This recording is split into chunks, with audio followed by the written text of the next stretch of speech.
When Daniel died, I thought the worst had already happened. I thought the day I buried him was the day everything would change. But I had no idea what was waiting for me next. The will reading was held in a wood-paneled office that smelled like old books and furniture polish. I sat across from people who had never once tried to hide how little they thought of me. His sister, Claudia, barely looked at me. When she did, it was with a smile that wasn't really a smile, more like satisfaction, like she'd been waiting for this day. She leaned toward me and whispered, "You'll get nothing." He only loved his real family. My hands were trembling, but I kept them in my lap. I didn't want to give her the satisfaction of seeing me break. Daniel's mother, Evelyn, sat next to her, looking straight ahead like I didn't exist. I wasn't surprised. That was how she treated me even when Daniel was alive. To her, I was never good enough, not smart enough, not classy enough, not family. I sat up straighter in my chair, even though my whole body felt heavy. I was there for Daniel, for what we shared, for our daughter, Lily. She was just 7 years old. She still cried when she saw a picture of him. The lawyer, Mr. Webb, was quiet for a moment as he unsealed the envelope. His face didn't give anything away. He just nodded slightly before unfolding the papers. I could feel Claudia watching me, waiting to see me fall apart. She actually laughed. Right there, in that moment. A short, breathy laugh like she was already celebrating. "He probably left you a thank you note," she said under her breath. "If that." I didn't say anything. I wanted to scream, but I stayed silent. Because deep down, I didn't know what Daniel had done. We'd never talked about the will. In the last year, he'd grown quiet. He'd started writing a lot, spending time in his study. When I asked him what he was doing, he just smiled and said, "Making sure everything is in order." I thought he was preparing for the worst. I didn't think he was preparing for them. Mr. Webb cleared his throat. "This is the last will and testament of Daniel Larkins," he said, "dated 3 months prior to his passing." He looked at me then, and in that second, something changed in his expression. His voice stayed even, but there was something different in his eyes, like he already knew what was about to happen. "He left everything to her," he said, gesturing toward me, "all assets, accounts, real estate, and personal belongings." The room went silent, completely still. I could hear the second hand on the wall clock ticking. "What?" Claudia's voice cracked. Mr. Webb continued, ignoring her. "And he included a letter. He wanted it read aloud." Claudia stood up so fast her chair screeched. "This has to be a mistake. He wouldn't do that. He told us. He said he was changing the will. He told me I'd get the house." Evelyn turned to her, blinking, stunned. "What letter?" she asked, but her voice was suddenly softer, uneasy. Mr. Webb picked up a second envelope and looked down at it. His fingers brushed across the name on the front. Then he looked up again. "He left this letter," he said, "to explain why." I could feel my heart beating in my throat. I wanted to look away, to run, to cry, but I stayed, because Daniel had left me something more powerful than money or property. He had left me the truth. Daniel and I met when I was 26 and working at a bookstore in Charleston. He walked in on a rainy afternoon looking for something to read during a flight delay. He bought 2 novels and asked me to recommend a third. I gave him The Book Thief because I could tell he liked quiet stories about people who carried pain without showing it. He came back the next day, even though his flight had long since left. He said he never made it to the airport. He'd gone to a cafe, started reading, and realized he didn't want to leave. Not the city, not me. We had coffee that day. A year later, we were married. His family didn't come to the wedding. They said it was too short notice, that they couldn't take time off. But I knew the truth. They didn't approve. I wasn't from their world. I didn't have the kind of background that looked good in family newsletters. I had worked since I was 15, put myself through school, and didn't have a trust fund or a maiden name people whispered with reverence.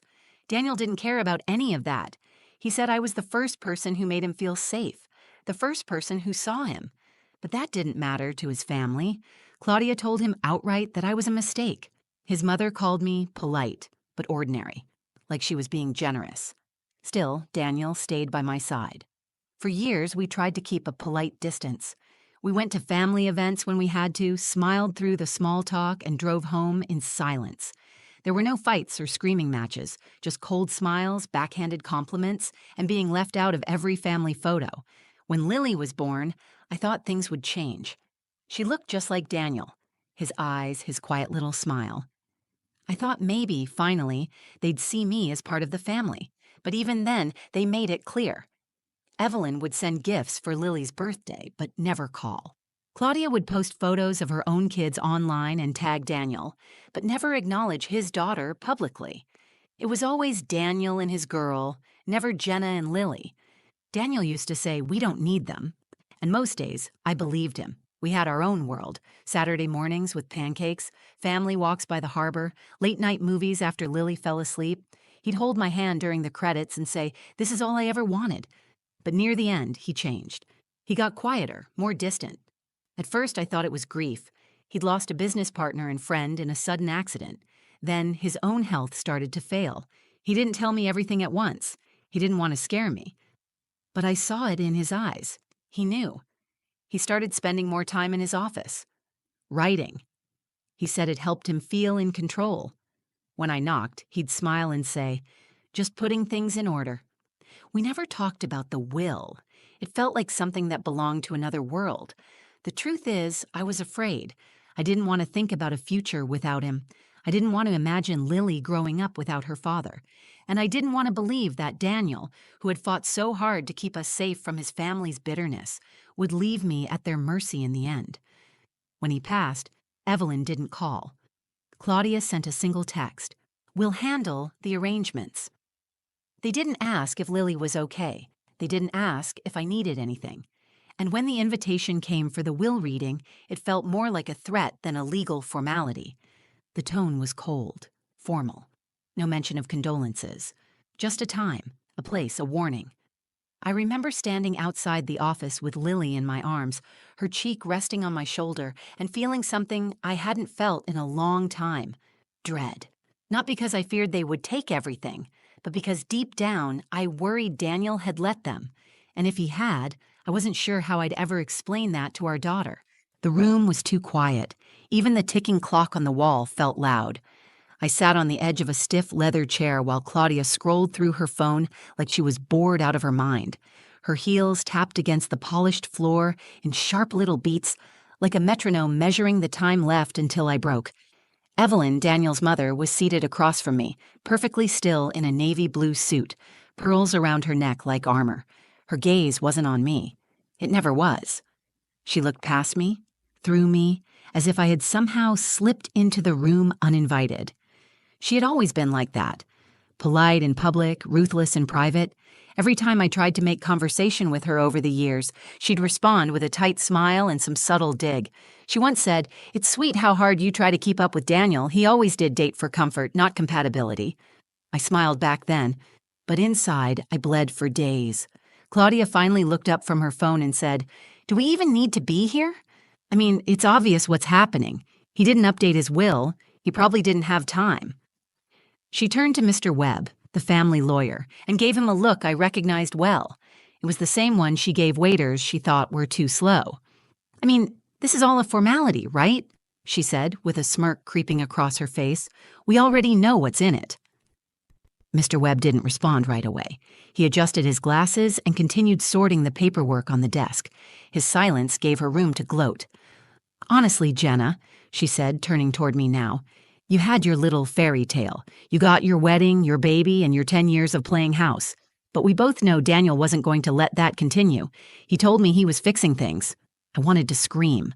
I wanted to grab something and throw it across the room, but instead, I just looked at her and said, "Daniel didn't talk to you in the last 6 months of his life. You have no idea what he was thinking." Claudia shrugged. "He didn't have to. Family doesn't need constant updates to understand each other.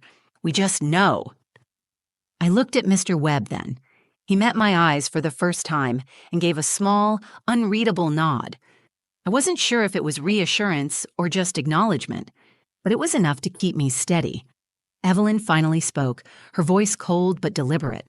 "Daniel made mistakes. We all do. He let himself get distracted. But I believe, in the end, he realized where he truly belonged." She glanced at Claudia and gave the smallest approving nod. "And it wasn't here," she added, turning her gaze directly to me. Lily's name wasn't spoken, but I felt the sting of it anyway. This wasn't just about me. This was about my daughter, my little girl who had lost her father And now, potentially, everything else he had ever worked for. I clenched my hands together in my lap, my wedding ring pressed into my palm. I thought about all the nights Daniel had carried Lily to bed, all the times he'd sat beside me quietly while I cried over the coldness of his family. He had seen it all. He had held me. He had promised he would never leave me unprotected. Now I had to believe he meant it. Claudia leaned closer. Her voice was lower now, but sharper. You think this will be some kind of movie ending, but this is real life. There's no last-minute twist. There's just facts and signatures and bloodlines. You were never one of us. She leaned back with a satisfied sigh. And once the papers are read, you'll walk out of here with nothing but his name. That's all he left you. A memory, Mr. Webb cleared his throat. The papers were now organized on the desk. A thick envelope rested on top. We'll begin now, he said. The smirk faded from Claudia's face.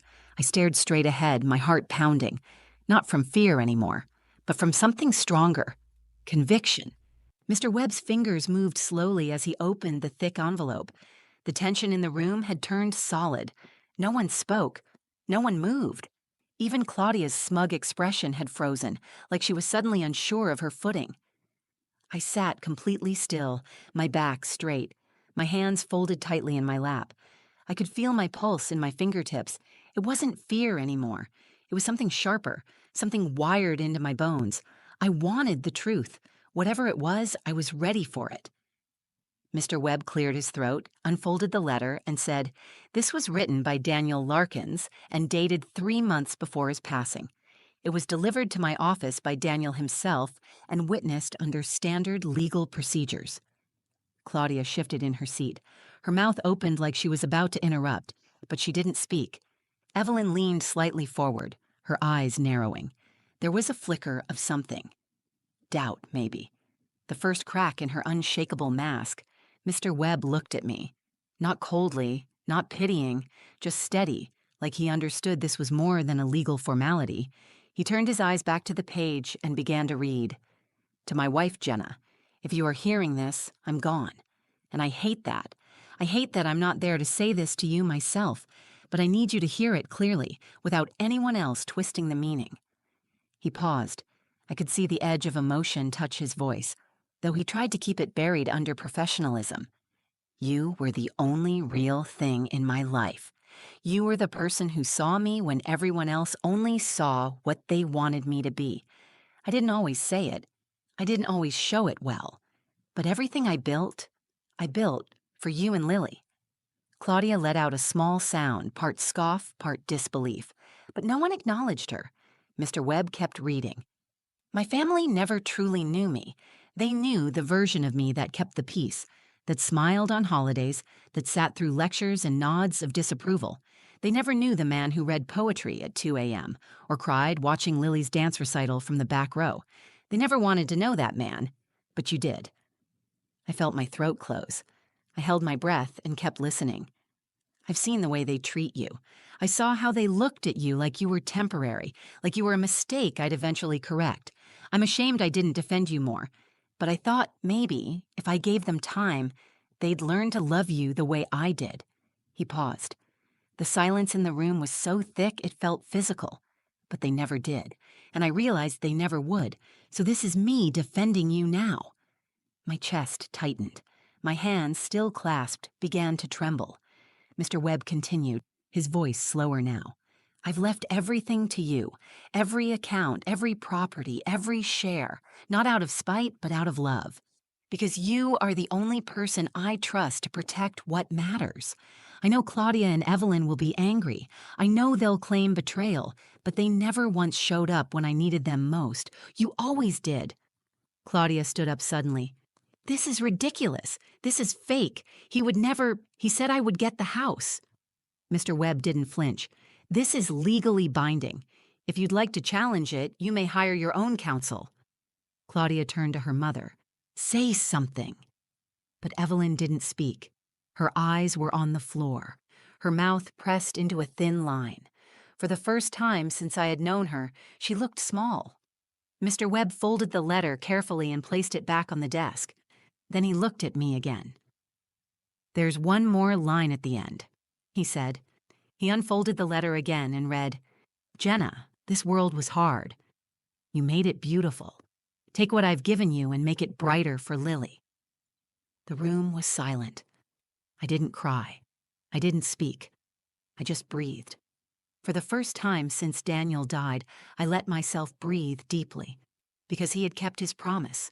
He had chosen me, not with words whispered in the dark, but in ink, in law, in truth.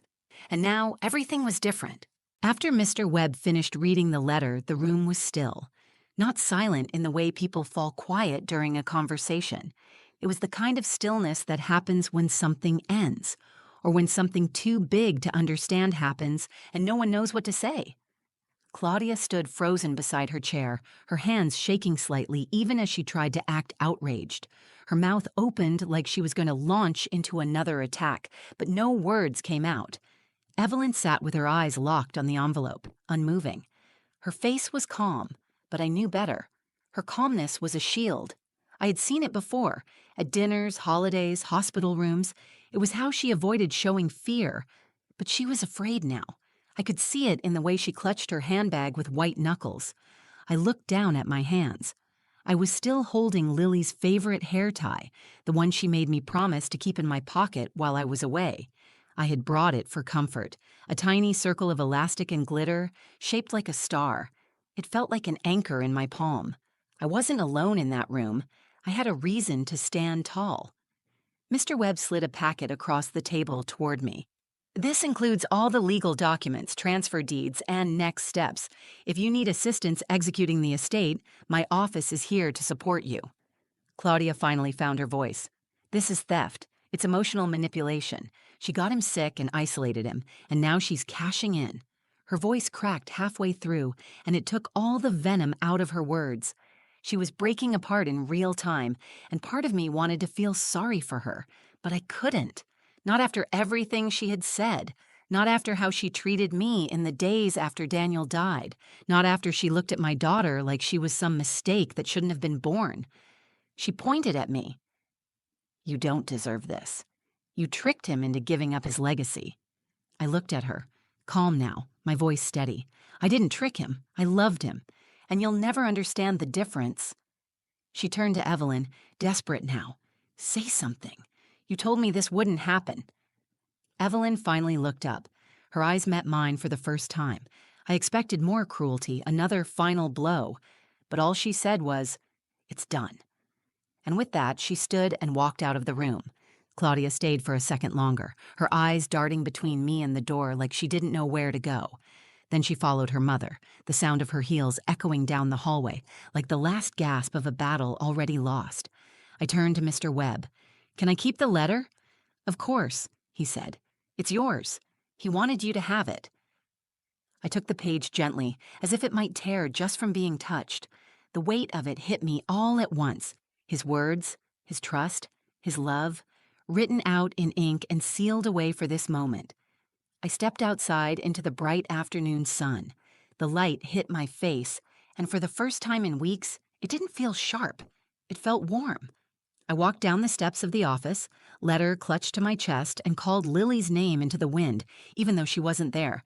I wanted to tell her everything, that her daddy saw us. He protected us. That love is louder than hate when it's chosen every single day, even in silence. When I reached my car, I sat behind the wheel and unfolded the letter again. I read it 3 more times, each word pressed into me, branding my heart with something I had been missing since the moment he died. Certainty. He hadn't left me with a war. He had left me with peace. And in that moment, I understood. Daniel didn't just give me an inheritance. He gave me a voice. He gave me the right to stand in the center of the life we built and say, without apology, this was real, this mattered, and I belong here. 2 weeks after the will reading, I stood in the middle of our living room with the sunlight pouring across the floorboards, watching Lily dance in her pajamas. She spun in circles, arms out like wings, humming a tune only she understood. The sound of her bare feet thumping softly against the wood was the only music I needed. This house, the one Claudia said I would never keep, belonged to us now, not just legally, but in spirit. Every room carried a piece of our story, the nursery, where we first brought Lily home, The hallway where Daniel and I would leave notes to each other in the morning. Kitchen where he would pull me close while pancakes sizzled on the stove, just because he could, and yet it wasn't about the property. It never really was. Daniel didn't leave me money so I could win. He left it because he knew what I would do with it. He knew I would build a life for our daughter, one that wasn't shaped by bitterness or exclusion. He trusted me to carry his legacy forward, not through status or tradition, but through love that showed up every day. I kept his letter framed on the mantel. Some nights, after Lily fell asleep, I would sit in front of it and read his words again, not because I needed reassurance, but because I wanted to remember exactly how he saw me, not as a placeholder, not as a mistake, as his choice, his peace, his home. I opened a bookstore last month. It's small, tucked into the corner of a quiet street downtown. I named it Lark and Lily, a tribute to the two hearts that gave mine its shape. The space smells like paper and fresh coffee. Children come in with wide eyes and their parents linger in the corners thumbing through pages. It's the kind of place Daniel would have loved. He always said books saved him. I think they're saving me now, too. Claudia never followed up legally. She threatened, but it was noise. Empty, angry noise. Evelyn mailed a letter 3 weeks after the reading. It was typed. No greeting, no apology, just a statement that said she wouldn't contest the will, followed by a request to pass along a family photo of Daniel if I found one. I didn't respond. I didn't need to. Forgiveness isn't something you owe to people who never ask for it. It's something you give yourself when you decide to stop carrying the weight of their hate. And I was done carrying it. Lily still asks about her dad sometimes. She draws him pictures and leaves them on her window ledge, saying he might see them from the sky. When she asks if he loved her, I don't hesitate. Yes, with his whole heart. I don't talk to her about the will. She's too young. But someday I will.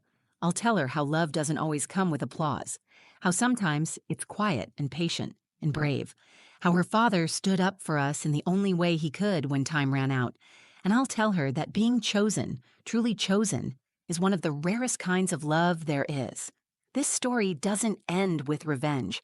It doesn't end with courtroom battles or shouting matches or dramatic reversals. It ends with me in the garden, watching my daughter play, knowing that I am safe, that I am seen, and that I am enough. It ends with a door that stays open, with meals cooked slowly, with laughter returning to the walls of this home. And it ends with this: he loved me. He chose me. And in doing so, he gave me the courage to choose myself. So if you're watching this and you've ever felt like you were standing alone, like love passed you by or that family only counted when it came from the right names and places, hear this: you are not invisible. Real love sees you. And sometimes it takes time. Sometimes it comes in ink and paper. Sometimes it comes in the quiet. But when it comes, it stays. If this story spoke to you, if it made you feel something, whether it was anger, hope, or just the quiet reminder that you're not alone, I'd love to hear from you. Leave a comment and tell me your thoughts. Tell me your story. I read everyone. And if you believe someone else needs to hear this, someone who feels overlooked, undervalued, or forgotten, share it with them. Because sometimes all it takes is one story to remind someone of their worth. Please give this video a like if it meant something to you. It helps more people find it. And if you want more real stories, stories that make you feel and think and maybe even heal a little, subscribe to the channel and hit that notification bell so you never miss a new one. Thank you for being here, for listening, for believing that love, even when it's tested, still wins in the end. Until next time, take care of your heart and the people who truly see you.